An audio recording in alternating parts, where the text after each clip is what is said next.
Alors, bon, je me présente, je m'appelle Sylvie Foll, je suis professeure d'urbanisme et d'aménagement, donc ici à l'Université de Paris 1 Panthéon-Sorbonne. Et j'appartiens en fait à l'équipe, une petite équipe dans cette CEFR de géographie de Paris 1, donc dirigée par Yann Richard. Donc, il y a une petite équipe qui s'occupe de former donc, les étudiants en urbanisme et en aménagement. On accueille chaque année donc, pas mal d'étudiants provenant de classes préparatoires. Donc, si vous êtes intéressés, n'hésitez pas donc, à vous adresser à nous, enfin à moi en particulier. Donc moi je m'occupe du master donc urbanisme aménagement. J'ai un collègue qui s'occupe du magistère aménagement. Et donc le magistère donc, accueille lui aussi donc, une majorité d'étudiants en provenance de classe prépa. Alors pour ces différents diplômes, donc on a des modalités d'admission qui sont des calendriers qui sont un petit peu compliqués. Donc si ça vous intéresse, n'hésitez pas donc à me contacter. Alors, peut-être une petite précision, nos formations donc, de master et de magistère, comme plusieurs formations donc, de l'UFR de géographie, sont cohabilitées ou fonctionnent en partenariat donc, avec l'ENS Ulm.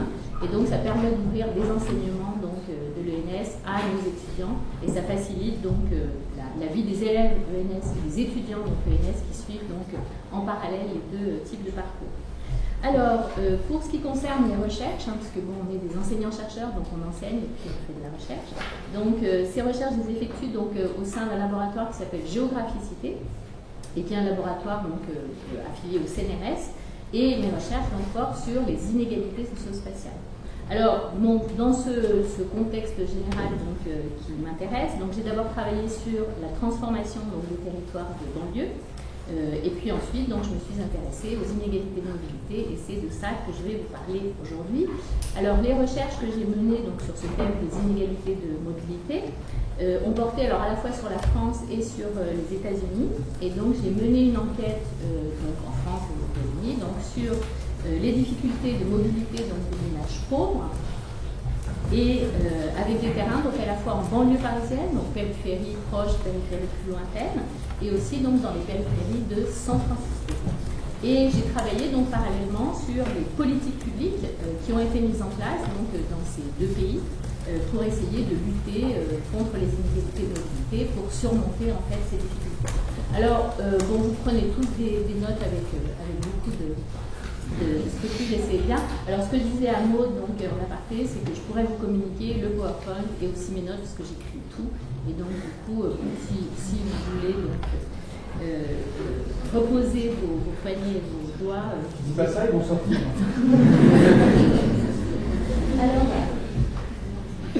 Alors la présentation. Alors pour analyser donc, ces inégalités de mobilité et aussi la question de l'accès sur laquelle on reviendra tout à l'heure.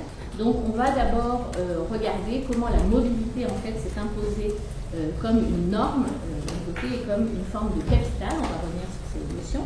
On regardera ensuite comment ces inégalités donc, se traduisent concrètement en fait dans les pratiques de déplacement, de mobilité donc des ménages et en particulier donc des ménages pauvres dans différents contextes géographiques. Ensuite on regardera comment les effets de ces inégalités jouent sur en fait, un accès différencié donc, aux ressources urbaines. Et ensuite, on regardera comment les politiques qui ont été mises en place dans différents pays parviennent ou pas donc, à venir à bout donc, de ces inégalités de mobilité et d'accès. Et je ferai donc une petite incursion donc, alors, en dehors de mes terrains de recherche habituels donc, en France et aux États-Unis pour vous parler du cas du Japon, alors bon, qui est un cas assez intéressant, enfin des banlieues du Japon, qui est un cas assez intéressant parce qu'il concentre donc plusieurs problématiques donc, en lien donc, avec ces questions de mobilité. Alors, premier constat, vous êtes probablement tous conscients de ça. Si on regarde ce qui s'est passé donc, au cours des 50 dernières années, on s'aperçoit que la mobilité, alors en France, mais bon, dans la plupart des autres pays industrialisés également, donc cette mobilité a connu donc, une croissance vraiment importante, spectaculaire, si on peut dire. Si on prend donc les recherches récentes, assez nombreuses, qui ont porté donc, sur ces questions, donc ces recherches ont montré donc, les enjeux en fait, de cet accroissement des mobilités. Des mobilités qui aujourd'hui apparaissent comme constitutives de la société urbaine contemporaine, des mobilités donc, qui font aussi l'objet de représentations très positives, puisqu'aujourd'hui donc la mobilité est présentée comme une valeur en fait, une valeur qui est associée donc à la liberté. Donc on valorise la mobilité parce qu'en même temps on valorise la liberté donc, qui est attachée à cette mobilité, puisqu'en fait le fait d'avoir une liberté de mouvement, le fait de pouvoir bouger, le fait de pouvoir donc, se déplacer donne évidemment plus de choix aux individus. On va revenir là-dessus. Alors le problème, c'est que tous les individus, tous les groupes sociaux donc, ne sont pas concernés de la même manière en fait, par cet accroissement, par cette explosion même de la mobilité. Et aujourd'hui, donc, cette mobilité constitue en fait un véritable discriminant social. Alors, donc, parce que d'une part, les différenciations donc, dans les pratiques de déplacement des ménages créent de nouvelles formes d'inégalité, puisque les groupes sociaux donc, les moins favorisés ont un accès en fait moindre, bien moindre donc, à la mobilité. Alors, ce qu'on peut dire, c'est que finalement, ces inégalités, ces disparités de mobilité donc, sont le résultat des inégalités sociales, mais en retour, elles contribuent en fait, à accentuer ces différences sociales. Alors, comment ça fonctionne? D'une part, parce que les groupes sociaux donc, dont la capacité de mobilité, donc l'aptitude à la mobilité est la plus élevée, peuvent sélectionner donc, leur localisation résidentielle, donc leur lieu de résidence, peuvent se placer bien plus facilement sur le marché du travail, puisqu'ils peuvent bouger plus facilement, mais ils peuvent aussi choisir donc, leur lieu de pratique, de loisirs, de sport, de voyage, etc. Donc ce qui évidemment renforce leur aptitude à la mobilité, mais qui en même temps donc, renforce leur position sociale. Et à l'opposé, donc les groupes dont la mobilité en fait est la plus faible, ont au contraire, eux, des difficultés et ils courent donc un risque réel, donc à la fois d'isolement, mais aussi de marginalisation sociale. On va bien sûr y revenir. Donc finalement, ce qu'on peut dire, c'est que la mobilité s'impose peu à peu comme une norme sociale, et une norme sociale qui est génératrice d'inégalité. Alors pour entrer un peu dans le détail de ces différentes questions, alors je traiterai quand même principalement du cas de la France, mais chaque fois que c'est possible, parce que des données sont disponibles et parce que j'ai fait des enquêtes, donc je vous donnerai des éléments d'analyse, de réflexion donc, sur d'autres pays. Alors d'autres pays industrialisés comme la Grande-Bretagne et les États-Unis. Alors je ne vais pas du tout traiter donc, de la situation dans les pays du Sud, alors qui est du point de vue des inégalités de mobilité tout à fait essentielle, mais je n'ai pas les compétences, je ne connais pas donc, cette situation et je ne pourrais donc pas vous en parler, mais ça nécessiterait bien sûr donc, des développements tout à fait intéressants et importants. Alors, je vais beaucoup vous parler donc de ménages pauvres, de ménages modestes, de catégories sociales défavorisées, de classes populaires. Alors, ce sont des catégories donc, que j'emploierai en fonction des statistiques qui sont disponibles donc, sur ces différentes notions. Évidemment, donc c'est des catégories qui peuvent parfois être un peu floues. Alors, je voudrais juste vérifier donc, que vous avez des connaissances donc, basiques sur ces questions-là. Alors, première question, les ménages pauvres. Alors, comment on définit, à votre avis? Donc, je vais un peu vous poser des questions. J'ai l'autorisation de Maud de vous solliciter. Les ménages pauvres, donc au sens français, mais aussi donc, au sens utilisé donc, dans les statistiques européennes, ce sont les ménages dont le revenu est inférieur à 60% du revenu médian. Donc on parle en termes de médiane, ce qui veut dire en fait que la notion de pauvreté est une notion relative, c'est-à-dire qu'il n'y a pas de seuil donc, de pauvreté absolue qu'on pourrait définir en disant à moins de tant d'euros par mois on est un ménage pauvre. Ce n'est pas le cas, donc c'est un seuil de pauvreté qui est relatif, donc qui dépend en fait de la notion de revenu médian. D'accord ? Alors, autre notion donc, que j'utiliserai, c'est la notion de ménage modeste. Donc ça, les définitions sont variables. Là, on partira de l'idée que les ménages modestes sont les ménages qui appartiennent donc, aux deux premiers quintiles de revenus. Donc là, c'est encore une autre notion. Donc la notion de quintile de revenus, je ne sais pas si elle vous est familière. En fait, ça dépend de la distribution des revenus des ménages. Donc, quand on parle de quintile de revenus, on découpe donc les ménages en 5 catégories et ensuite donc les deux premiers quintiles sont donc les ménages qui appartiennent donc aux 20% donc les ménages les plus désargentés si on peut dire. Alors on parlera aussi donc des catégories sociales donc défavorisées. Alors de manière générale, les catégories sociales défavorisées en termes statistiques, ce sont donc les catégories donc d'ouvriers et d'employés. Donc on va comparer donc, dans les travaux de recherche aux catégories, alors soit de professions intermédiaires, hein, soit aux cadres et professions intellectuelles supérieures, donc qui celles-ci donc appartiendront donc à ce qu'on appelle les catégories aisées. Et ensuite, donc, on peut parler aussi en termes de classe populaire. Donc là, c'est une définition qui fait appel donc, à une analyse en termes de classe. Et on peut là opposer, entre guillemets, les classes populaires aux classes moyennes ou aux classes supérieures. Là encore, c'est intéressant donc, pour analyser les rapports donc, de ces différentes catégories à la mobilité. Alors, donc, première partie de cet exposé, donc la mobilité comme norme sociale, la mobilité comme capital. Alors, on peut partir donc d'une approche donc, qui est assez intéressante pour la mobilité, qui est l'approche qui a été développée par Boltanski et Chapello, donc dans un livre qui s'appelle Le Nouvel Esprit du Capitalisme.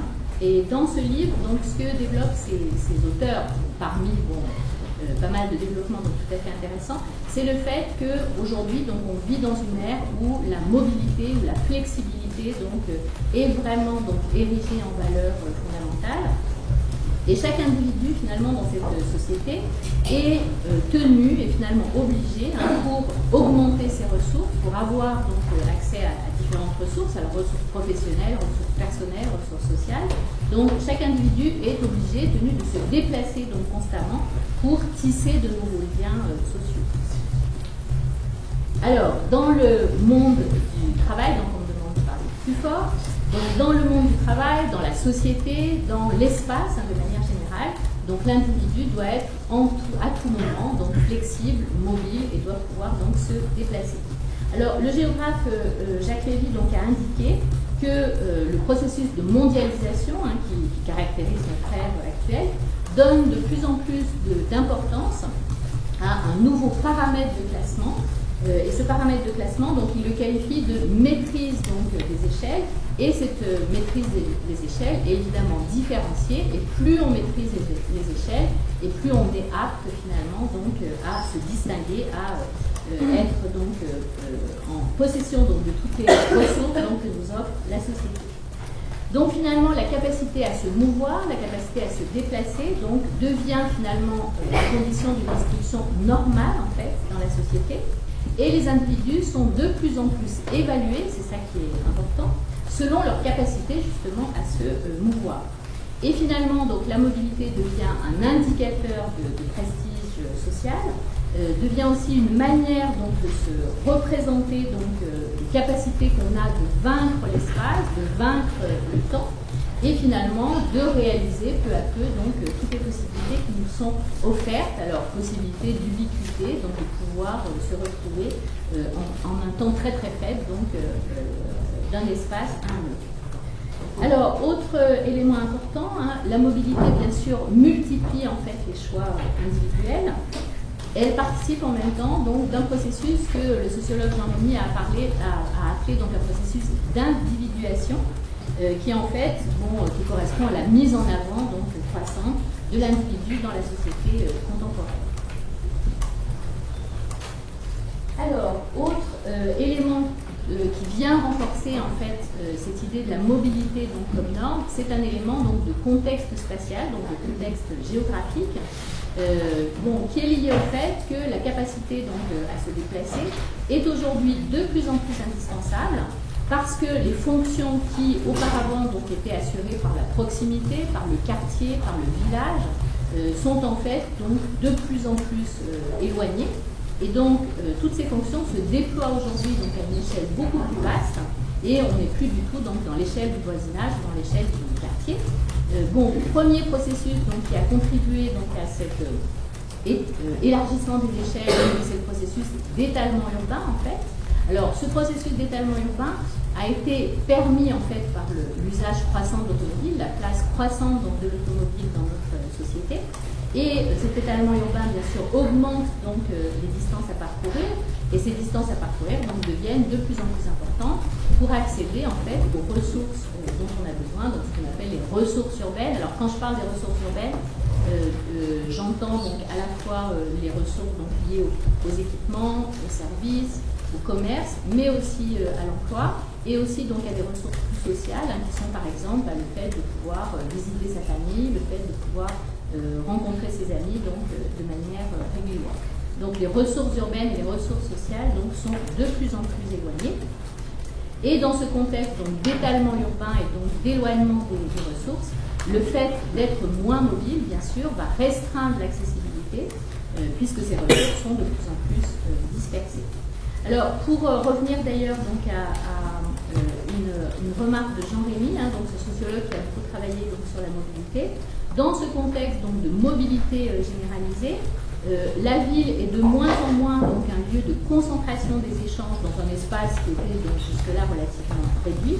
Au contraire, ce qui prévaut dans la société actuelle, c'est une forme de desserrement spatial qui fait qu'en réalité, donc, les temps de déplacement peuvent rester constants parce que la rapidité des déplacements donc, augmente de plus en plus. Donc là, c'est une notion qui est vraiment importante, parce que en fait, les individus donc, ne consacrent pas nécessairement beaucoup plus de temps à leur déplacement parce que les déplacements sont devenus donc, beaucoup plus rapides. C'est-à-dire que la vitesse de déplacement est beaucoup plus élevée, ce qui fait que bon, dans le même temps, on peut atteindre donc, des endroits beaucoup plus éloignés.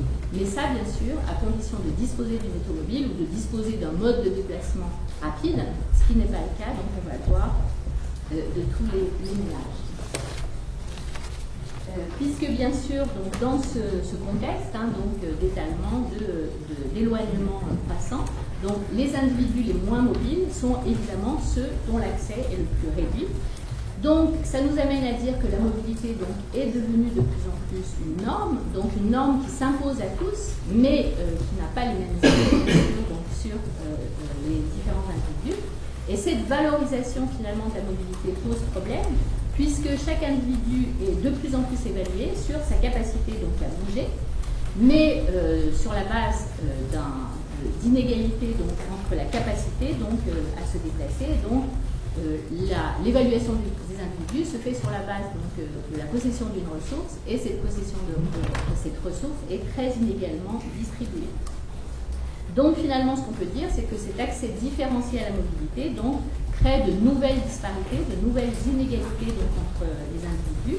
Alors, des individus qui vont donc, dans certains cas accéder à une meilleure position sociale du fait de leur mobilité, et d'autres individus qui, au contraire, donc, sont condamnés, si on peut dire, à la proximité et qui n'ont pas donc, cette capacité donc, à acquérir cette meilleure position sociale du fait donc, de leur mobilité.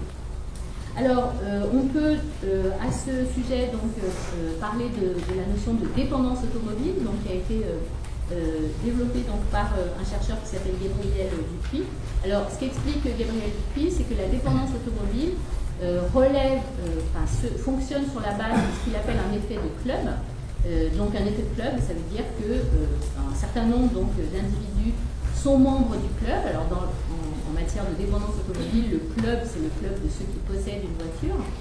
Et donc le fait que de plus en plus d'individus fassent partie de ce club rend la situation de ceux qui ne sont pas membres de ce club de plus en plus difficile. Donc la dépendance automobile fait qu'aujourd'hui, un individu qui n'est pas motorisé, un individu qui ne possède pas de voiture, donc, se retrouve donc, en grave difficulté puisqu'il ne fait pas partie donc, de ce club. Donc ce qu'on peut dire, c'est que la mobilité, vous l'avez compris, donc, devient une ressource de plus en plus décisive. Et la capacité à se déplacer fait désormais partie de ce qu'on pourrait appeler donc, le capital des individus.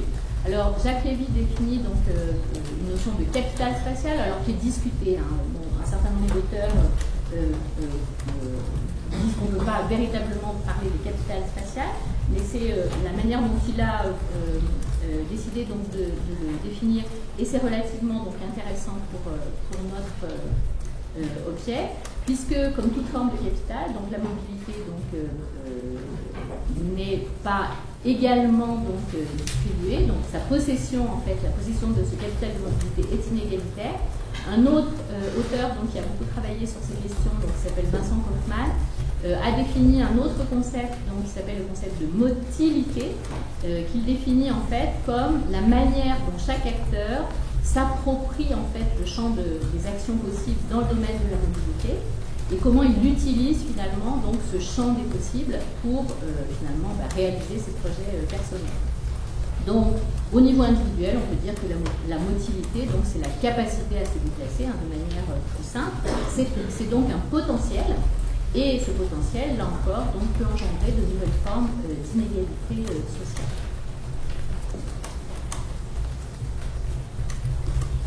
Donc, ce qu'on peut dire, c'est que ces disparités de mobilité donc, sont le résultat donc, des inégalités sociales, mais c'est aussi donc, un facteur de renforcement de ces inégalités. Donc, on a des groupes dominants qui peuvent se déplacer, qui peuvent se délocaliser, qui peuvent choisir donc, leur localisation et leur déplacement. Et à l'opposé, bien sûr, les groupes donc, qui ont un accès moindre à la mobilité peuvent se retrouver donc, beaucoup plus marginalisés.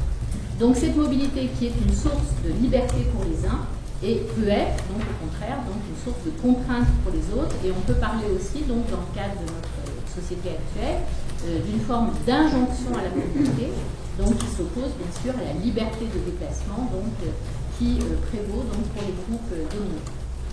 Alors, je voulais vous donner rapidement donc, un exemple, enfin des exemples donc, tirés des enquêtes que j'ai menées donc, auprès des ménages pauvres donc, en France et aux États-Unis.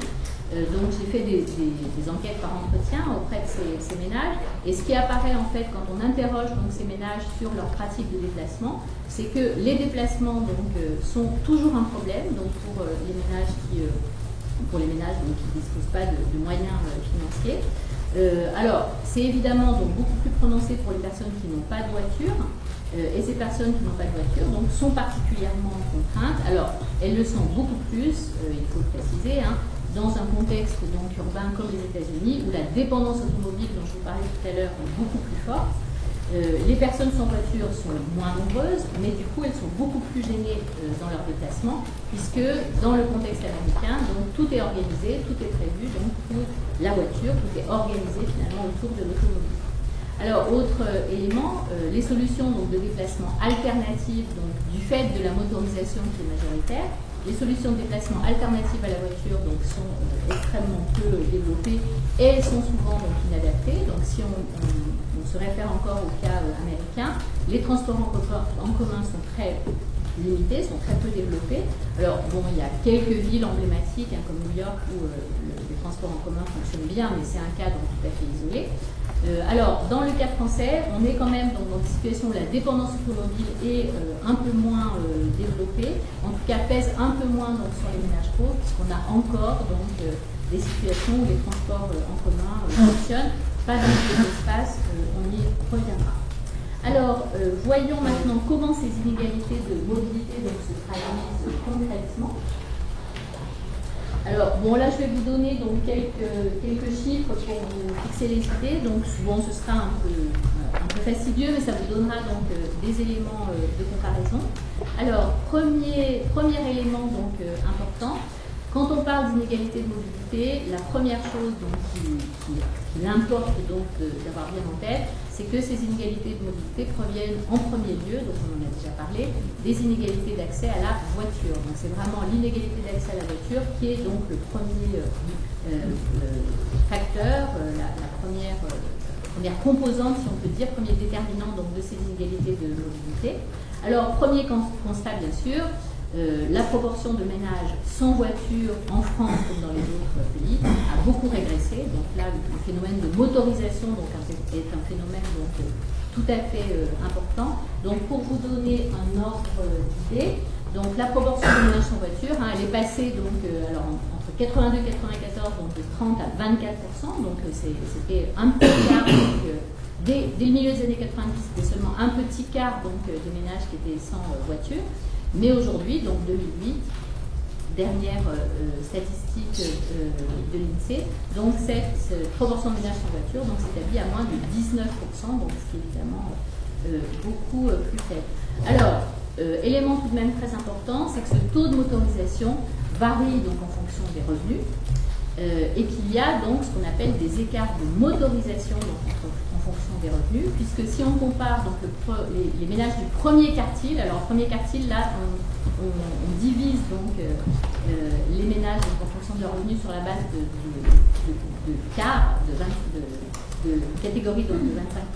Donc si on prend les 25% donc, de ménages aux revenus les plus faibles, donc là, la motorisation donc, est à 75%, alors qu'elle est à 85% dans les autres quartiers. Alors, si on regarde donc les résultats donc, des dernières enquêtes donc, de déplacement, on s'aperçoit donc que le nombre moyen de véhicules donc, varie donc, en fonction du revenu des ménages. Et si on regarde donc, le nombre de véhicules par ménage, là encore, donc, on s'aperçoit qu'il y a des écarts donc, très importants entre le nombre de voitures possédées donc, par les ménages du premier quartile et ceux donc, du dernier quartile.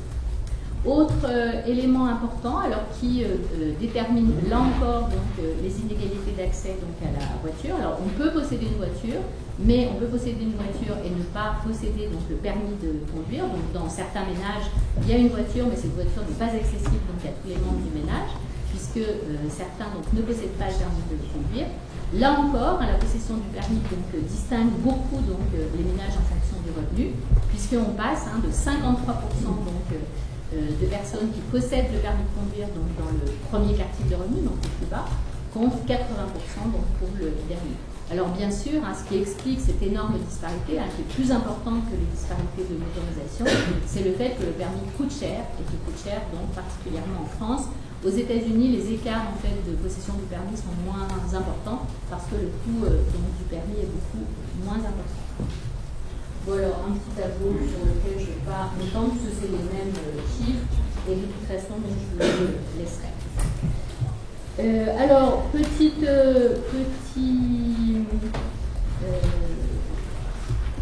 précision, donc ces disparités donc, de motorisation et de possession du permis donc, se réduisent au fil du temps. Mais bien sûr, donc l'accès à la voiture est inégalitaire, on l'a vu.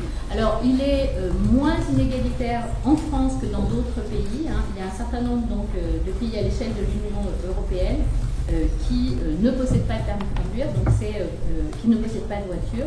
Donc, c'est 51% donc, des ménages à l'échelle donc, de l'Union européenne qui ne possèdent pas de voiture. Bon, là, en incluant bien sûr donc, les nouveaux pays donc, de l'Union. Alors, des travaux plus qualitatifs donc, ont été faits sur le rapport des jeunes à la mobilité. Alors, en particulier dans un contexte très particulier qui est celui donc, des zones urbaines sensibles. Donc, les zones urbaines sensibles, ce sont ces quartiers donc, défavorisés en France qui sont concernés par une politique particulière qui s'appelle la politique de la ville, donc, qui est censée réduire donc, les inégalités entre les quartiers donc, défavorisés et donc le reste de la ville. Et donc ces travaux qui ont été menés donc, par Nicolas Oppenheim, qui est un sociologue qui a vraiment donc, beaucoup travaillé sur ces questions d'inégalité de mobilité donc, qui touchent les jeunes, donc, a montré que ces jeunes donc, étaient véritablement donc, concernés par ces inégalités. Alors tout d'abord parce qu'ils disposent alors là nettement moins donc, du permis de conduire. Alors, ils disposent beaucoup moins du permis de conduire, mais ils bénéficient également moins que les autres jeunes de l'accompagnement en voiture par leurs parents, tout simplement parce que leurs parents donc, disposent moins d'une automobile. Et puis ils font du coup donc, un usage beaucoup plus important donc, de la marche à pied et des transports en commun. Et du coup, bien sûr, ils vont avoir donc, des pratiques beaucoup plus tournées vers le quartier. Et feront donc moins de sorties donc, en dehors de leur commune de résidence. Alors ça, c'est pas complètement neutre, puisque bon, si vous avez des pratiques donc, qui sont tournées vers votre quartier, vous êtes d'une certaine manière donc, prisonnier, dépendant donc, des ressources qui sont dans votre voisinage. Et dans les quartiers donc, de la politique, concernés par la politique de la ville, donc ces quartiers défavorisés, on sait par ailleurs, ça c'est un problème d'inégalité territoriale si on peut dire, que ces quartiers sont moins bien desservis en commerce, en services, en équipement, et en particulier l'équipement culturel, ce qui évidemment donc, pose problème donc, pour ces jeunes qui ne peuvent pas se déplacer, donc, ou moins facilement en tout cas, en dehors de leur quartier. Alors, un autre élément qui est intéressant, c'est que même lorsque les ménages donc, pauvres disposent d'une voiture, donc possèdent un véhicule, ils vont avoir un usage donc, très modéré donc, de leur automobile. Donc, si on regarde les chiffres, c'est assez intéressant. Si on regarde donc les adultes, bon, ceux qui peuvent se déplacer avec un permis de conduire, donc appartenant donc au premier quartile de revenus, si on les compare donc à ceux qui sont dans le dernier quartile, ben, on s'aperçoit que les kilomètres parcourus donc en une année sont beaucoup plus faibles. Hein. Bon, c'est pas tout à fait donc la moitié, mais pas loin en fait. Donc 6500 km par an pour ceux donc qui sont pauvres contre 10 000 pour ceux donc qui sont plus aisés. Si on prend donc la situation en Grande-Bretagne, là c'est encore pire si on peut dire, hein, puisqu'il y a une différence de on multiplie par 3 hein, les distances quand on passe donc du quintile donc des revenus les plus faibles au quintile donc des revenus les plus élevés. Donc là on voit qu'il y a une forte inégalité hein, entre les différents types de ménages. Alors comment on peut expliquer ça? Alors on peut expliquer ça alors, par le fait que ces ménages donc, sont obligés de limiter donc, leurs dépenses. Et donc, du coup, en termes de distance parcourue, alors quand on regarde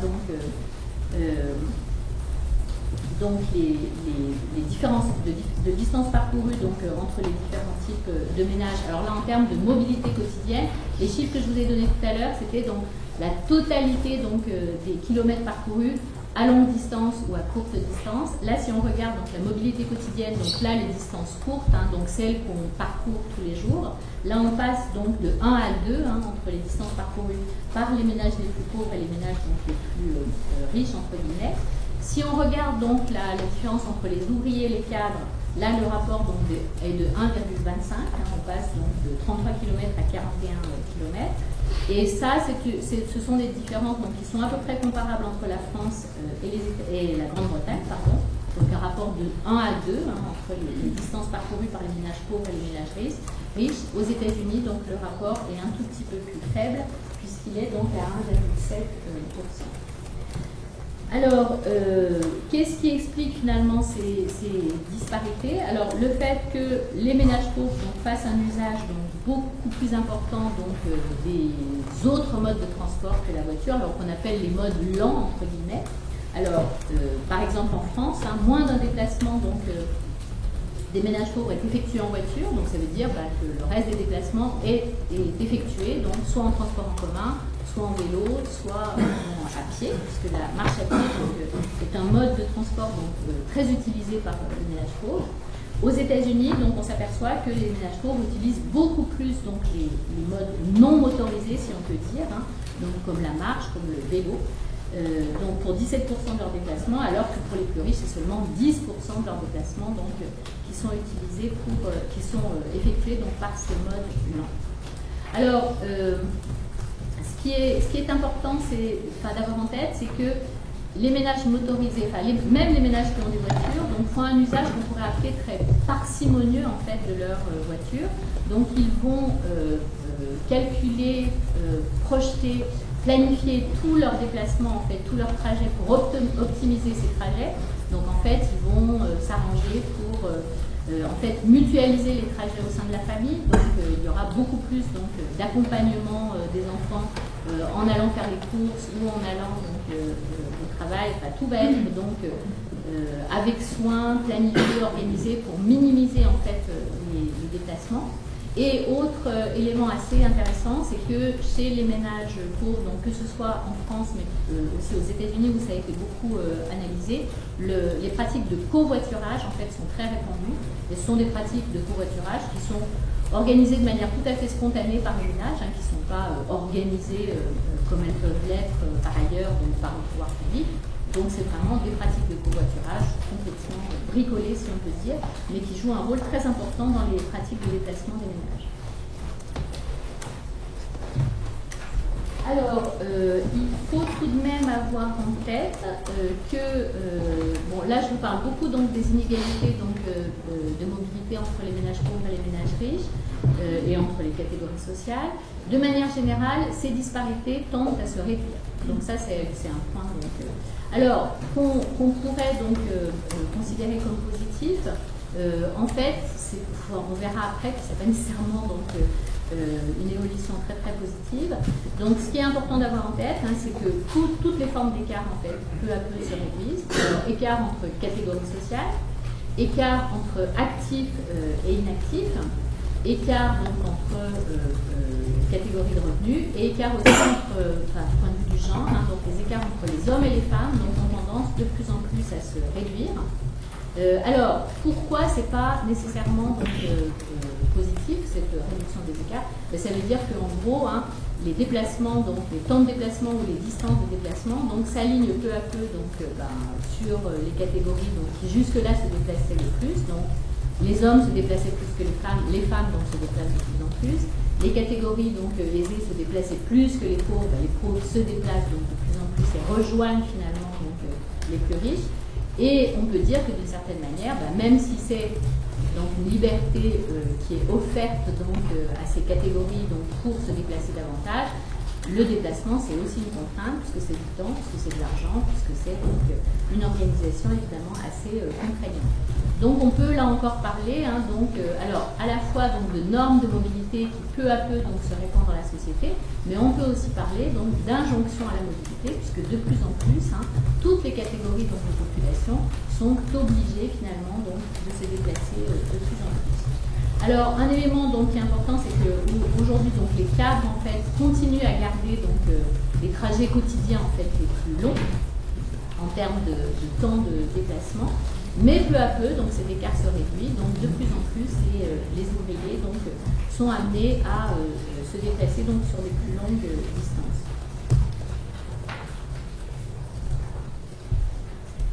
Alors, autre élément qui, là encore, donc, reflète des formes d'inégalité, c'est ce qui distingue en fait les motifs de déplacement, donc selon les groupes sociaux. Alors, premier constat, donc les cadres sont le groupe dont la part des trajets en fait qui sont liés aux loisirs sont les plus importants hein, parmi leurs pratiques de déplacement. Donc les cadres vont bien plus que les ouvriers se déplacer donc, pour des motifs de loisirs, alors que si on regarde donc, les motifs de déplacement donc, des ménages pauvres ou des catégories sociales donc, plus défavorisées, on va avoir donc beaucoup moins de motifs liés aux loisirs et liés donc, aux achats. Et on s'aperçoit donc que là encore, les ménages donc, les plus défavorisés vont limiter leur déplacement au strict indispensable, c'est-à-dire la mobilité pour le travail et la mobilité pour l'école. Donc là encore, hein, ce sont des disparités importantes puisque tout le monde n'a pas la même possibilité donc, de se déplacer pour les loisirs et pour aller faire ses achats. Alors, bien sûr, une autre explication donc, de ces disparités, c'est le coût de la mobilité, donc, qui est relativement donc, beaucoup plus élevé donc, pour les ménages pauvres. Et si on regarde en fait la part du budget donc, qui est consacrée au déplacement, cette part du budget donc, est beaucoup plus importante pour les ménages pauvres quand ils sont motorisés. Alors par contre, quand ils ne sont pas motorisés, les ménages pauvres donc, ont des budgets de déplacement qui sont beaucoup plus faibles parce que là encore, ils ont donc peu de possibilités donc, de bouger. Autre élément qui est important donc, quand on essaie d'appréhender donc, ces inégalités de mobilité, c'est la notion donc, de localisation résidentielle, de contexte résidentiel, qui là donc, a un fort impact donc, sur les inégalités donc, de déplacement. Et qui a en particulier donc, un fort impact sur les coûts de déplacement. Donc là, on peut comparer donc, ce qui se passe entre les ménages pauvres qui habitent donc, plutôt dans les centres-villes et les ménages pauvres qui vont habiter plutôt donc, dans les périphéries urbaines. Donc on a parlé tout à l'heure hein, de ce phénomène d'étalement urbain. Donc ce phénomène d'étalement urbain, il se vérifie donc, pour les ressources urbaines. Hein, donc on a des emplois donc, qui sont de plus en plus éloignés, on a donc des centres commerciaux qui sont de plus en plus éloignés, mais on a aussi donc, des ménages hein, qui sont de plus en plus donc, étalés, si on peut dire, donc, dans les agglomérations urbaines. Et en fait, quand on regarde la part du budget donc, des ménages qui est donc, consacrée aux différents postes de dépenses, on s'aperçoit en fait que quand les ménages s'éloignent du centre des agglomérations, leur budget donc, consacré au résidentiel, si on peut dire, leur budget logement, donc reste à peu près stable, Alors, ça pourrait vous étonner, parce que vous pourriez dire, quand on s'éloigne des agglomérations, ça devrait coûter moins cher. Mais en général, donc, les ménages compensent donc, le fait de s'éloigner, donc de payer moins cher leur logement par le fait d'avoir un logement plus grand. Donc, ils vont quitter, en gros, un petit appartement donc, dans le centre pour acquérir donc, une maison plus grande donc, en périphérie. Donc, les budgets logement restent à peu près stables. En revanche, les budgets de mobilité, les budgets de déplacement donc, augmentent énormément donc, on s'éloigne du centre, on comprend assez bien.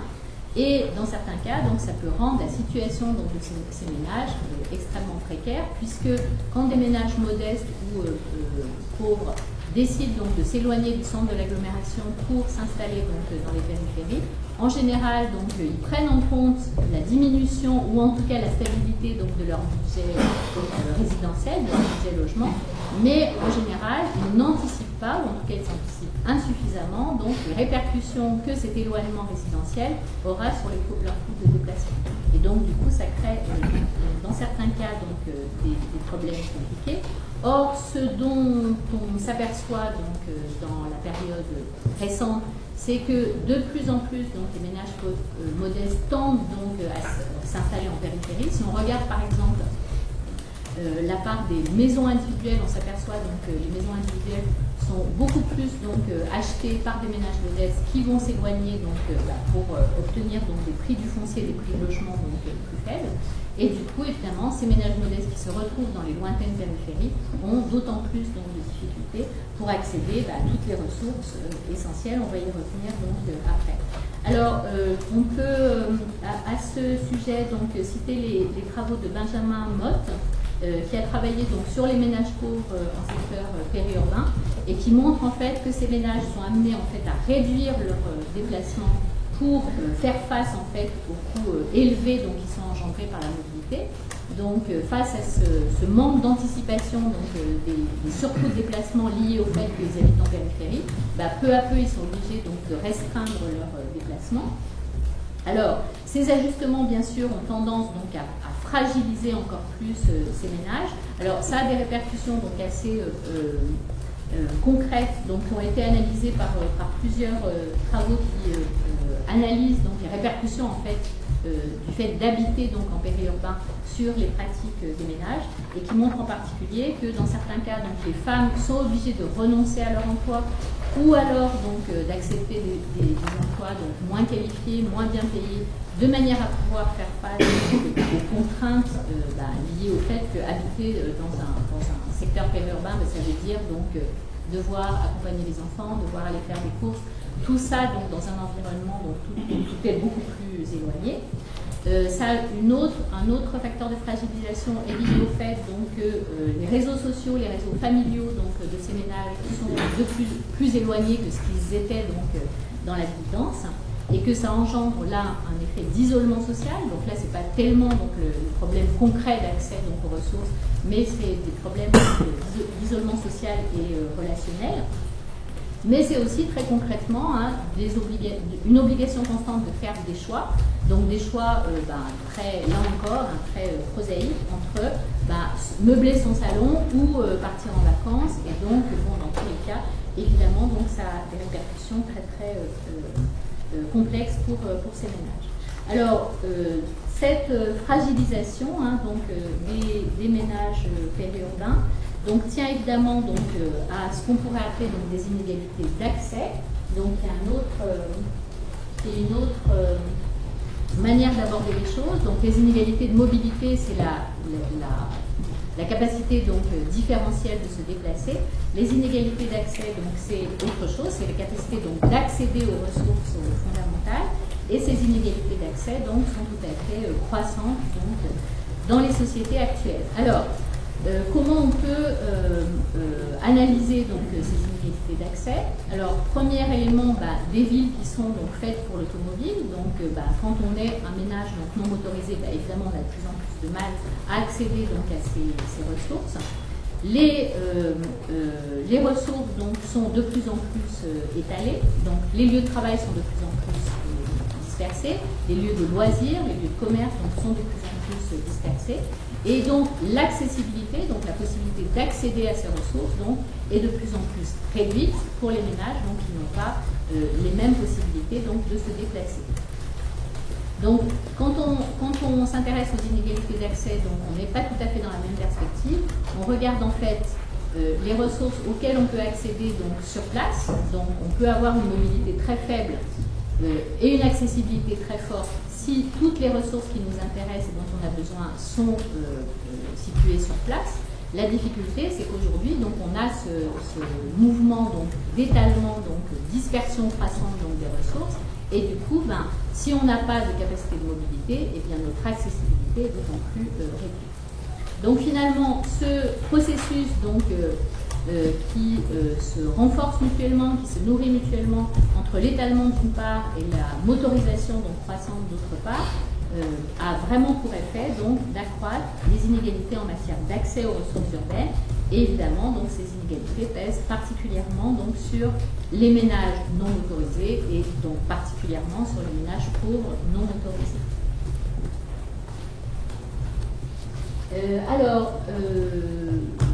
Un chercheur donc, a analysé donc, ces questions d'inégalité d'accès donc, aux ressources urbaines, donc, il s'appelle David Cobel. Il a travaillé sur l'agglomération lyonnaise et il a tout à fait donc, illustré ce constat. Lui, ce qui l'intéressait, donc, c'est l'accès à ce qu'il appelle les aménités urbaines.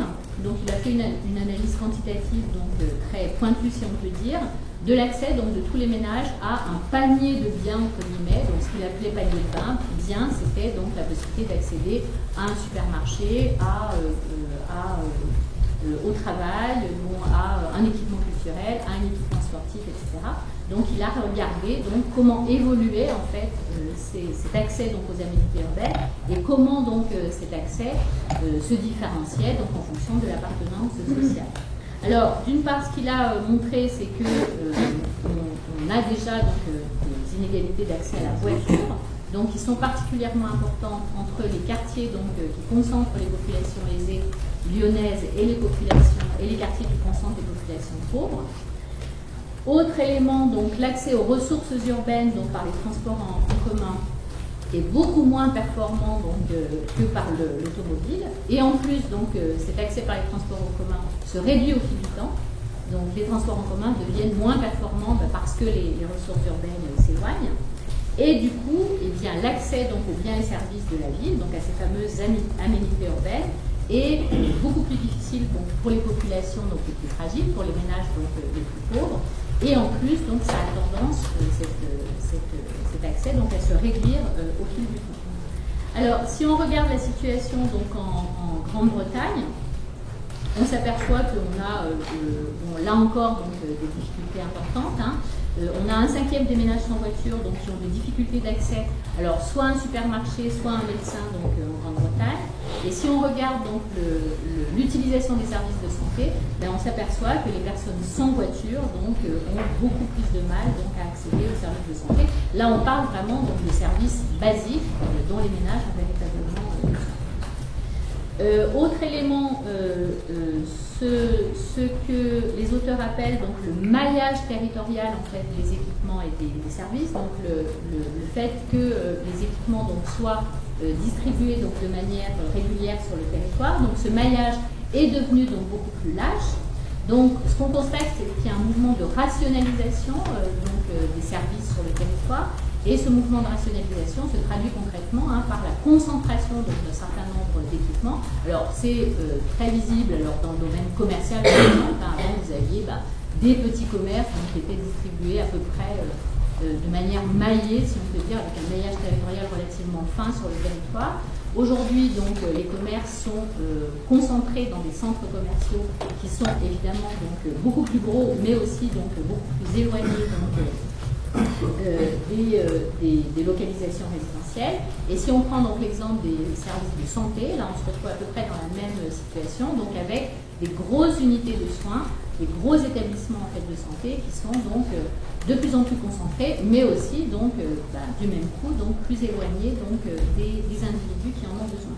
Donc bon, on pourrait prendre pas mal d'exemples qui donc illustreraient en fait cette difficulté croissante qu'ont les ménages non motorisés d'accéder à ces ressources essentielles que sont la santé et donc les commerces. Alors Autre élément, donc les inégalités d'accès à l'emploi. Donc là encore, hein, on constate une déconnexion donc, qui est croissante entre le lieu de résidence donc, des individus et leur lieu d'emploi. Alors, cette déconnexion, bien sûr, concerne toutes les catégories d'actifs. Hein. Ce n'est pas seulement donc, les ménages les plus défavorisés. Mais le problème, c'est que dans le processus de périurbanisation dont je vous parlais tout à l'heure, ce sont en fait les classes populaires, hein, donc les ménages les moins fortunés, qui s'éloignant donc de plus en plus loin des centres, ont en fait des difficultés d'accès à l'emploi qui sont les plus en augmentation, si on peut dire. Alors, on a tout de même donc une situation qui est un peu ambivalente, c'est-à-dire que si on regarde les déplacements domicile-travail effectifs, les actifs aux revenus les plus faibles, donc en fait les ménages les plus pauvres, travaillent plus souvent dans leur commune de résidence. Hein, donc bon, ça je l'ai déjà dit avant, hein, quand on est donc un ménage pauvre, on se déplace donc, moins facilement et donc du coup on tend à trouver, donc, à chercher un travail et à trouver un travail plutôt dans notre commune de résidence. Et on va donc avoir des migrations domicile-travail qui seront donc beaucoup plus réduites en termes de distance. Et ça s'explique bien sûr, encore une fois, hein, par le fait que les ménages pauvres ont un accès donc bien moindre à la voiture. Alors, d'un autre côté, si on raisonne donc en termes, alors non plus de trajet effectif, mais de marché de l'emploi donc potentiellement accessible, c'est-à-dire si je suis un ouvrier, donc à quel marché de l'emploi j'ai accès, et si je suis un cadre, à quel marché de l'emploi j'ai accès en un certain temps, donc à partir de mon domicile. Et bien donc les travaux de Sandrine Wanglinski, donc, qui est donc une spécialiste hein, de ces questions donc d'accès à l'emploi donc et de différenciation dans l'accès à l'emploi donc entre les différents groupes sociaux. Donc elle montre que même si les navettes, donc les trajets domicile-travail donc des ouvriers, des employés donc sont restés plus faibles que celles des cadres, et bien l'évolution donc de la localisation actuelle des emplois fait que le marché de l'emploi potentiellement accessible donc, pour les ouvriers et les employés sont de plus en plus donc, éloignés, sont de plus en plus donc, dispersés. Et du coup, si on prend donc, le marché de l'emploi accessible en 1 heure de transport donc, pour les employés et les ouvriers, il est beaucoup plus faible, hein, il est à 50% à peu près, que pour les cadres, hein, où ça atteint donc, pas loin de 70%.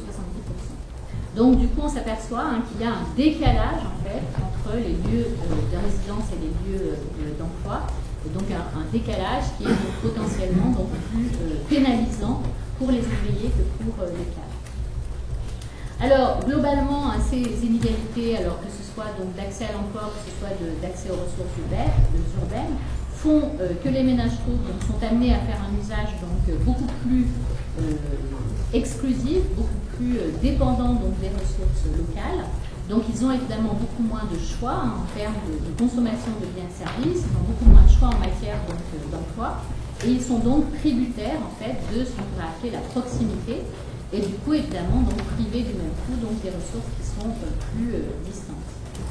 Alors, quelles ont été donc les politiques, hein, donc dernier point, donc les politiques qui ont été mises en place hein, pour surmonter en fait ces inégalités de mobilité et d'accès. Alors, les pouvoirs publics hein, ne sont pas restés indifférents hein, face à ces difficultés, à ces inégalités donc, de mobilité. Donc, dès les années 80 en France, hein, il y a une prise de conscience, si on peut dire, hein, de la nécessité de définir un droit au transport hein, qui soit défini pour tout le monde. Donc un droit au transport, alors je cite la loi d'orientation des transports intérieurs qui a défini le principe d'un droit au transport pour tous dans des conditions raisonnables d'accès, de qualité et de prix. Donc là c'est un droit qui est défini donc, dès les années 80. Mais pour que des mesures concrètes soient mises en place, donc il faut attendre en gros le début des années 90.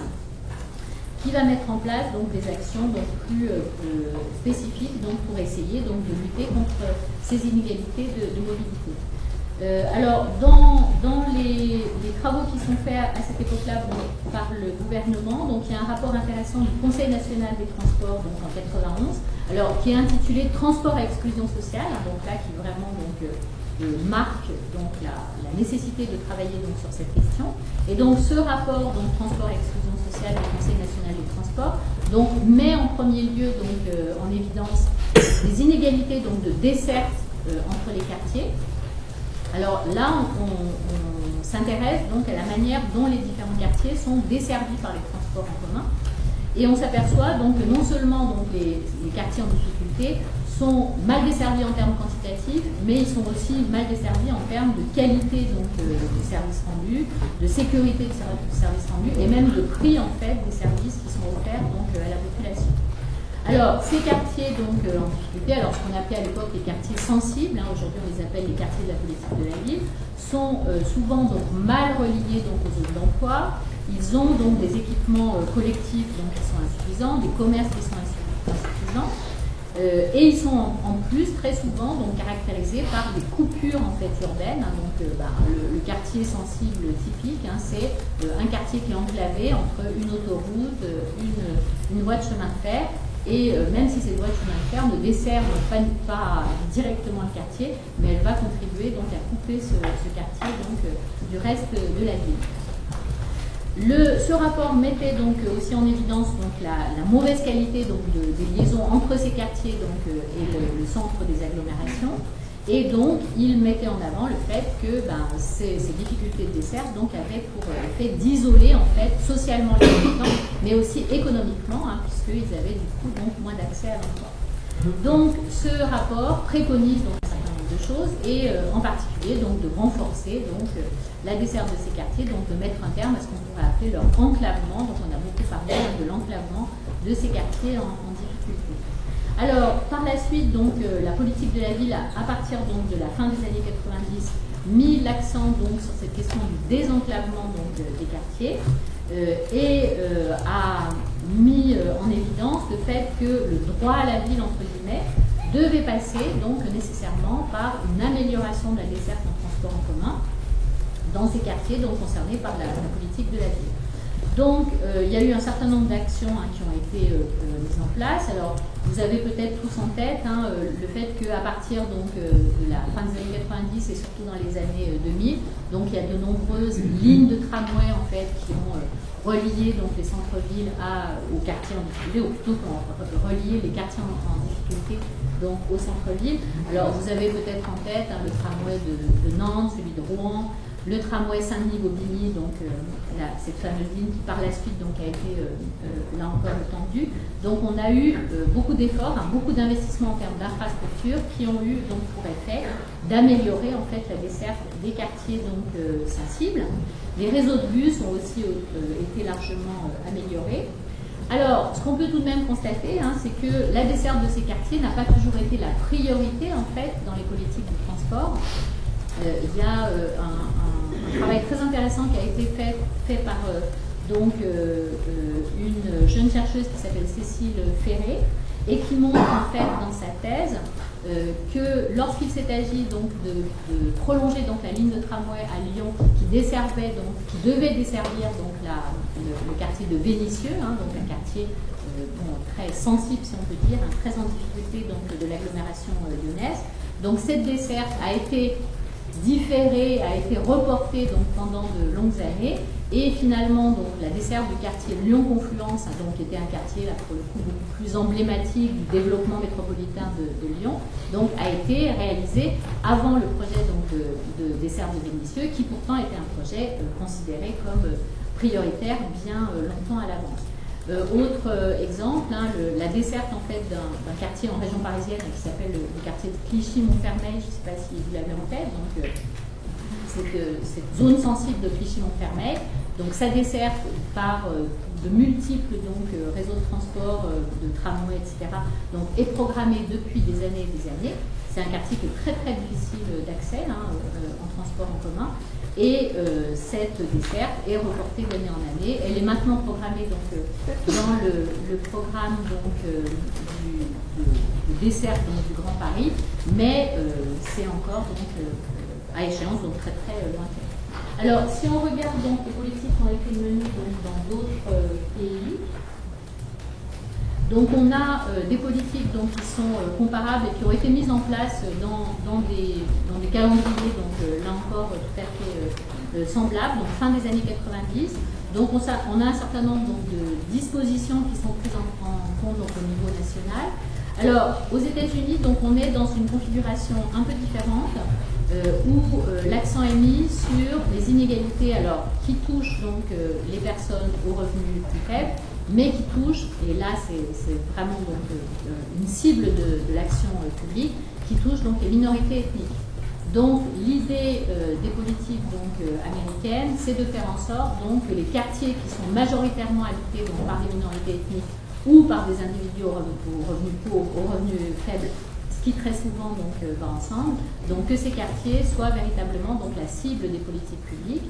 Alors il y a une notion intéressante donc, aux États-Unis qui est la notion de justice environnementale, donc, qui vise à faire en sorte que l'ensemble donc, des quartiers soient concernés de la même manière par les investissements donc, qui sont faits par les pouvoirs publics, par l'État de manière générale, et que les individus habitants donc, ces quartiers bénéficient de la même manière, à la même hauteur, donc des investissements qui sont réalisés donc, par les pouvoirs publics. Alors, bénéficient de la même manière, ça veut dire qu'ils ne subissent pas donc davantage les impacts négatifs des infrastructures nouvelles. Alors, en matière de transport, il y a des infrastructures qui ont des impacts très négatifs. Quand vous êtes dans un quartier pauvre américain, vous avez de bonnes chances d'être vraiment à proximité d'une autoroute ou d'un échangeur autoroutier, donc infrastructure à fort impact négatif. Mais en sens inverse, donc, il faut que les investissements donc, qui ont des impacts positifs, comme une nouvelle ligne de transport en commun, là encore, donc, concernent de la même manière les quartiers donc, qui sont habités par des pauvres et des minorités ethniques et les quartiers donc, plus aisés. Donc cette notion de justice environnementale est vraiment donc, un outil, si on peut dire, pour tenter donc, de résorber ces inégalités donc, de mobilité entre les différentes donc, catégories. Alors là encore, les mesures qui ont été préconisées, donc c'était bien sûr d'améliorer les liaisons en fait entre les personnes et les emplois, entre donc, les différents quartiers. Et donc ce qui a été préconisé, c'est une meilleure coordination des modes de transport, mais aussi une meilleure coordination des acteurs, puisque ce qui caractérise le système donc, de transport public aux États-Unis, c'est que c'est un système de transport public extrêmement fragmenté, avec beaucoup d'autorités qui s'occupent donc de mettre en place les transports et qui du coup donc ont beaucoup de mal à se coordonner. Alors en Grande-Bretagne, on a une approche donc très intéressante qui a été mise en place donc à partir de la fin des années 90, lorsqu'a été créée donc sous le gouvernement Tony Blair donc la Social Exclusion Unit. Donc, qui a vraiment résonné là cette fois-ci, non seulement en termes de mobilité, mais en termes d'accessibilité. Et donc, ce rapport donc, a préconisé la mise en place d'une politique fondée sur ce que les Anglais ont appelé l'accessibility planning. Et donc, cette notion d'accessibility planning vise à faire en sorte que les politiques d'urbanisme, donc les plans qui sont faits pour prévoir donc, le développement des agglomérations, donc que ces politiques d'urbanisme prévoient l'implantation à la fois des logements, des équipements, des commerces, des services, en tenant compte en fait de l'accessibilité en transport en commun. Donc en fait ne réagissent pas comme le font en général donc, les planificateurs en fonction donc, de l'accessibilité en voiture, mais au contraire tiennent systématiquement compte donc, de la possibilité d'accès en transport en commun. Donc ça c'est une réflexion vraiment originale qui montre qu'on peut réfléchir donc d'une manière intéressante en liant en fait les politiques d'urbanisme et les politiques de transport. Et donc c'est une vision tout à fait intéressante, mais ce que disent les auteurs donc, qui s'intéressent en fait à ces questions, c'est que cette politique donc, a été préconisée à un moment où il y avait une telle baisse en fait des finances publiques et des dépenses publiques que du coup elle n'a jamais pu réellement donc, être suivie d'effet. Ce qui est fort dommage parce que sur le principe elle était vraiment intéressante.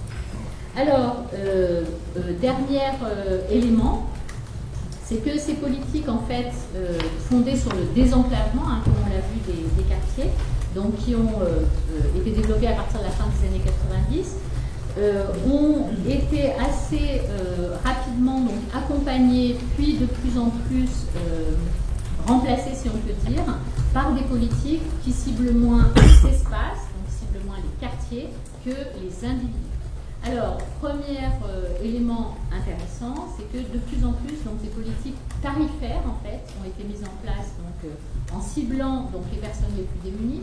Alors, en France, ça se sont multipliées, en fait, des politiques, alors qui, selon les agglomérations, vont cibler les chômeurs, les personnes âgées qui n'ont pas beaucoup de ressources, les jeunes. Donc, bon, il y a tout un tas de catégories qui ont été définies comme ça.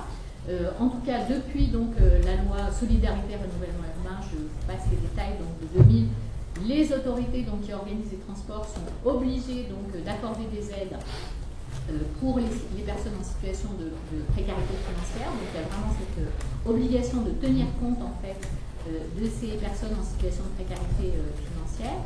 Mais cette tendance en fait à personnaliser, si on peut dire, hein, donc les politiques de mobilité vont plus loin, puisque ce qu'on pourrait dire, c'est que cet enjeu de mobilité des pauvres, c'est peu à peu donc réorienté dans une perspective en fait de retour à l'emploi en fait des personnes donc, en difficulté, des personnes précaires, et peu à peu donc ces difficultés de mobilité qui étaient dans un premier temps donc conçues de manière assez large comme des difficultés d'accès aux ressources urbaines, se sont peu à peu, donc cette préoccupation s'est peu à peu resserrée vers une seule difficulté qui est la difficulté d'accès à l'emploi.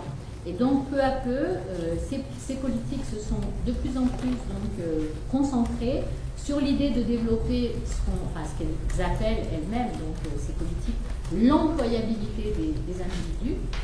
Et donc, pour développer l'employabilité des individus, l'idée c'est d'augmenter donc leur capacité à se développer.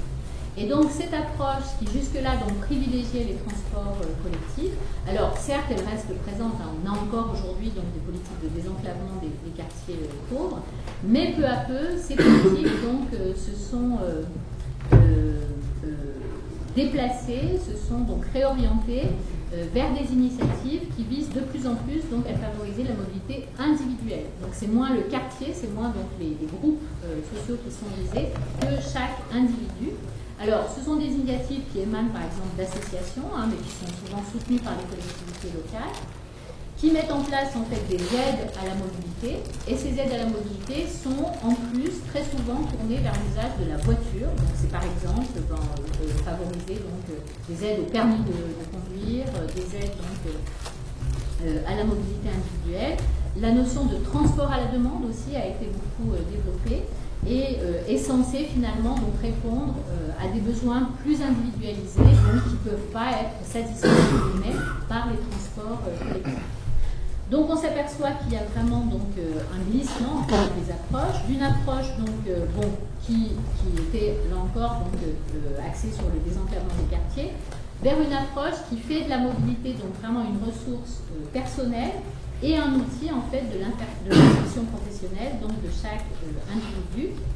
De cette manière, donc le droit au transport, donc qui était défini avant comme un droit de chaque universel, si on peut dire, est un droit qui devient beaucoup plus ciblé. Et ce qu'explique donc Cécile Ferré dans sa thèse, c'est que ce droit à la mobilité devient conditionnel, c'est-à-dire que vous avez droit à la mobilité, mais à condition d'utiliser cette mobilité pour aller chercher du boulot. Enfin bon, je caricature un peu, mais c'est vraiment donc ce lien entre mobilité et employabilité donc, qui est véritablement donc, ciblé par les politiques donc, mises en place récemment. Donc on est dans une période hein, où la mise en mouvement, si on peut dire, hein, donc, des ménages pauvres est mise donc, au service de leur insertion en fait, professionnelle et sociale. Alors, bon, on a donc, je ne vais pas rentrer dans le détail, parce que là c'est vraiment, j'ai presque épuisé mon temps. Donc on a des politiques de ce type donc, aux États-Unis, alors en lien avec la réforme en fait, des politiques d'assistance sociale, hein, qui de plus en plus donc, ont été tournées vers des politiques, alors on est passé, donc, pour le dire très très vite, hein, de politiques de welfare, donc bon, avec donc, des aides donc non conditionnelles qui étaient donc attribuées à des politiques de workfare, donc qui sont vraiment fondées sur la réinsertion professionnelle, et la mobilité donc prend une place donc importante dans ces politiques de workfare. Et ça, on le voit, donc on voit se développer donc des programmes favorisant donc la mobilité vers l'emploi, que ce soit aux États-Unis, en Grande-Bretagne et en France. Alors, je voulais vous dire donc 2 mots pour terminer donc du cas du Japon, alors qui nous emmène dans un contexte donc complètement différent, mais qui illustre bien les inégalités de mobilité. Alors, c'est un cas qui est assez intéressant parce qu'il conjugue, en fait, il concentre des problématiques assez différentes. Alors, je me fonde, et je vous recommande donc largement donc, la lecture, alors peut-être pas de sa thèse parce qu'elle est très très longue, mais des articles qu'elle a publiés donc, de Sophie Bunik. Donc, elle a soutenu sa thèse en décembre 2015, mais elle a publié un certain nombre d'articles qui sont tout à fait intéressants. Il y en a un dans Espace, Population et Société donc, qui date de 2016, donc tout à fait récent. Donc cette thèse met l'accent donc, sur les difficultés de mobilité des personnes âgées dans les périphéries en fait, de la ville d'Osaka donc, au Japon. Donc ce cas est intéressant parce qu'il concentre à la fois donc, des problématiques de déclin démographique donc, et de vieillissement qui sont propres au Japon, en même temps des problématiques de décroissance urbaine, et en même temps donc, des problématiques d'inégalité d'accès aux ressources qui vont toucher donc, particulièrement un groupe de population qui sont les personnes âgées qui vivent en fait dans les périphéries des grandes villes japonaises. Alors, bon, pour vous situer rapidement, ça vous le savez, donc le Japon c'est un pays donc, qui a un vrai problème de démographie avec donc, des niveaux de fécondité, des taux de fécondité donc, qui sont devenus donc, très très faibles et qui ont entraîné donc, un fort vieillissement de la population. Bon, depuis quelques années, la population du Japon diminue, c'est un des rares pays au monde où la population donc, est déjà en voie de diminution. Alors, c'est un phénomène qui en même temps touche les espaces, en fait, les différents types d'espaces de manière tout à fait différenciée. Alors, dans un premier temps, ce sont les zones rurales, en fait, qui ont été touchées par la décroissance démographique. Puis, peu à peu, donc, ce phénomène de décroissance démographique s'est étendu donc, aux petites villes, aux anciennes villes industrielles, aux villes minières, donc, qui à leur tour donc, ont subi ce déclin démographique. Et aujourd'hui, donc là c'est un phénomène tout à fait intéressant, c'est le tour donc, des périphéries des grandes villes donc, de connaître donc, ce phénomène de décroissance urbaine. Et finalement, donc aujourd'hui au Japon, il n'y a que en gros les zones centrales des grandes villes qui arrivent à résister finalement à ce phénomène de décroissance urbaine. Alors, si on se focalise, comme la thèse de Sophie Bunik, donc sur les banlieues de ces grandes villes japonaises, et en particulier donc d'Osaka, ce sont des banlieues qui se sont développées en fait donc, dans les années d'après-guerre et qui avaient donc pour fonction, si on peut le dire, de loger en fait les familles actives du Japon qui travaillaient donc dans les centres des métropoles et qui vivaient en fait, du fait du marché foncier et immobilier très très coûteux donc, dans le centre des grandes villes japonaises, donc qui vivaient dans les périphéries, dans des villes nouvelles. Donc là, elle a travaillé sur 2 villes nouvelles en fait de la périphérie d'Osaka, des villes nouvelles qui étaient très bien desservies par des compagnies ferroviaires qui fonctionnent encore aujourd'hui, qui sont des compagnies ferroviaires privées. Donc là, on avait un système urbain donc parfaitement organisé, si on peut dire, et qui répartissait donc les populations de manière relativement efficace. Alors, ces périphéries ont été donc très dynamiques donc jusqu'à une période relativement récente, mais elles ont commencé donc peu à peu à subir donc plusieurs effets en fait combinés. Alors, d'une part, du vieillissement donc, de la population, ces familles qui s'étaient toutes installées finalement dans les années donc, 60 ou 70 sont aujourd'hui bien sûr des familles vieillissantes. Donc seules les personnes âgées donc, sont restées donc, dans ces périphéries. Les jeunes de ces familles donc, sont retournés en fait donc s'installer dans le centre. à la faveur d'une politique en fait du gouvernement japonais qui tend à renforcer en fait la concentration donc des investissements de la population, la concentration résidentielle dans les centres donc des grandes villes et qui de fait donc délaisse les périphéries donc en termes d'investissement public. Et donc les jeunes ménages japonais aujourd'hui ont plus intérêt, sont beaucoup plus donc motivés, incités à s'installer au centre, où les logements sont plus abordables donc, du fait de cette politique d'investissement en fait, de l'État, et aussi parce que ça les rapproche de leur lieu de travail. Et un autre phénomène donc, intéressant sur le plan démographique et social, si on peut dire, c'est le fait que les femmes en fait, travaillent plus, et que les femmes travaillant plus, elles vont avoir tendance, elles aussi, donc, à se rapprocher des centres. Alors, ce renforcement donc, du centre s'effectue de fait donc, au détriment de ces banlieues qui vont péricliter. Alors aujourd'hui, donc, ces banlieues sont touchées donc, par une série de problèmes.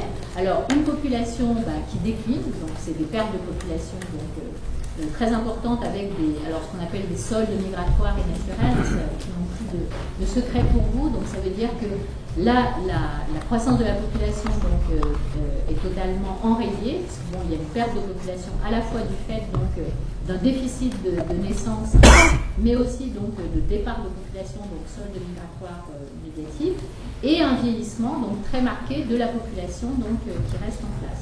Alors, ça a des effets évidemment urbains qui sont très importants, ce n'est pas seulement donc, des effets démographiques et sociaux.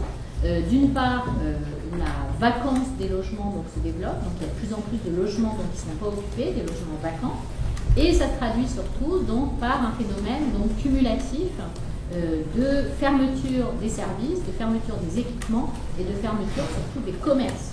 Et donc ce qui se développe dans ces périphéries japonaises, c'est donc ce que les Japonais, mais bon, ça a été aussi donc, étudié dans d'autres cadres géographiques, de véritables déserts commerciaux en fait, avec donc des centres commerciaux très actifs donc, par le passé, qui sont aujourd'hui donc remplis de vitrines vides, de magasins qui sont fermés.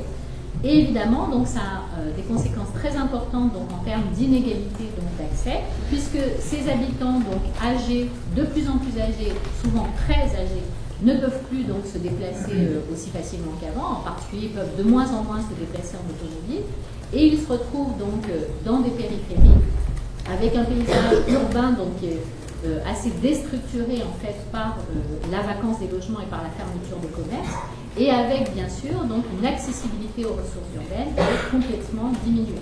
Donc c'est vraiment, si vous voulez, un concentré de ce que les difficultés d'accès peuvent avoir comme effet. Et donc pour conclure très rapidement, donc, on voit bien que dans nos sociétés urbaines contemporaines, on a donc à la fois des déplacements donc, qui se sont multipliés, qui se sont allongés, à la fois donc, une mobilité qui conditionne de plus en plus l'accès aux ressources, mais en même temps donc, des inégalités croissantes entre les ménages qui peuvent donc, accéder à ces ressources et les ménages qui ont au contraire donc, une accessibilité beaucoup plus faible.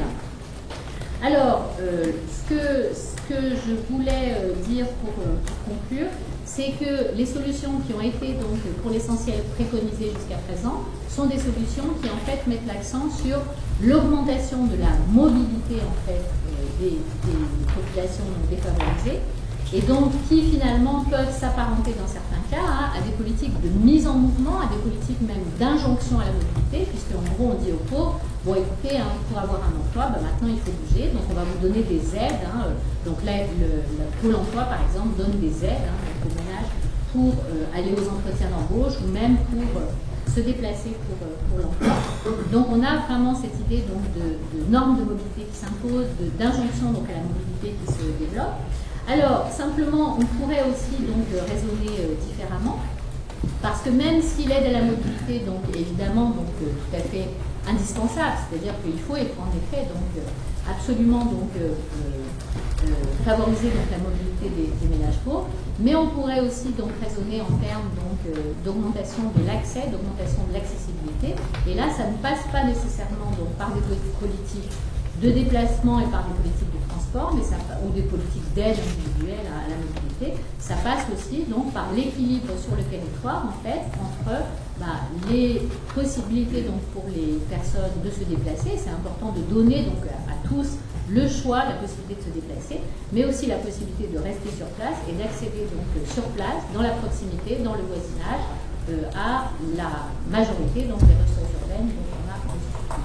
Je vous remercie pour votre attention et si vous avez donc des questions, il faut les poser dans les 2 minutes qui restent parce que je crois qu'on a j'ai complètement donc dépassé mon temps.